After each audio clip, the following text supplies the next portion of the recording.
Exam देने के बाद आपके मन में यह चीज ना हो कि यार काश मैं उस वक्त पढ़ लेता, काश मैं उस वक्त पढ़ लेता। Relax guys. और आपको भाई नए साल की राम राम, और आपका ये नया साल बहुत अच्छे से जाए। ठीक है, वो तो खूब मेहनत करनी है। ठीक है, अच्छे से तभी जाएगा। अच्छे जाने का मतलब सिर्फ और सिर्फ एक है कि आप मेहनत आपकी प्रॉपर रखें। ठीक है, रिजल्ट आना या ना आना वो भगवान के हाथ में है। ठीक है, आपके हाथ में आपकी मेहनत है। आप अपनी मेहनत करते रहिए पूरे। देखो, मैं ये चाहता हूं कि आप भले ही आपका आईआईटी में हो या ना हो, सच में मुझे इससे फर्क नहीं पड़ता। सच में मैं ये कहना चाहता हूं, मुझे इससे नहीं फर्क पड़ता। फर्क मुझे इससे पड़ता है कि आप एग्जाम देने के बाद आपके मन में यह चीज ना हो कि यार काश मैं उस वक्त पढ़ लेता, काश मैं उस वक्त पढ़ लेता। यह बात मेरी मानो आप।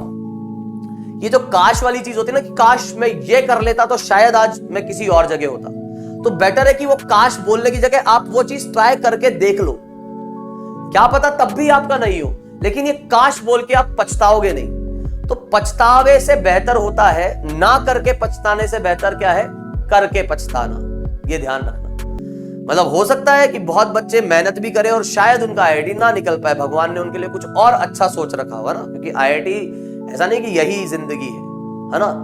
लेकिन आप ये बात ध्यान रखें कि ऐसा ना हो कि आप ये सोचो कि यार मेरी मेहनत में कसर रह गई थी इसलिए मेरा नहीं हो पाया, है ना। भाई ठीक है, हमने खूब मेहनत करी, उस दिन अपना लक नहीं चला या उस दिन दिन खराब था या जो भी था, लेकिन मेहनत अपनी प्रॉपर होनी चाहिए। तो इसी जोश के साथ आप पढ़ते रहिए और बस लड़ते रहिए अपने आप से, और खुद को हराते हुए एक बेटर, मतलब कहते हैं ना, खुद को हराकर खुद को और बेहतर बनाना, तो और बेहतर बनते जाइए। और डेफिनेटली यार मेहनत करोगे तो भगवान भी देखेंगे कि यार ऑब्वियसली किसी को भी कोई चीज मिलती है तो वो डिजर्विंग कैंडिडेट ही होता है।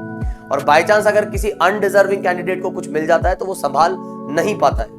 आप देखेंगे कई बार आईआईटी में किसी तरीके से कई बार कुछ लोग पहुंच जाते हैं, लेकिन फिर उनसे आईआईटी क्लियर ही नहीं हो पाती है, बीच में आईआईटी छोड़ के भाग जाते हैं, है ना।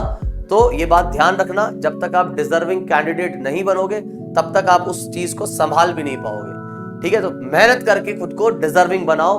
भगवान भी तुम्हारी झोली में बिल्कुल आईआईटी को लाके डालेंगे कि लो भैया, ले भैया या ले बहना, तू आईआईटी जाएगा या जाएगी।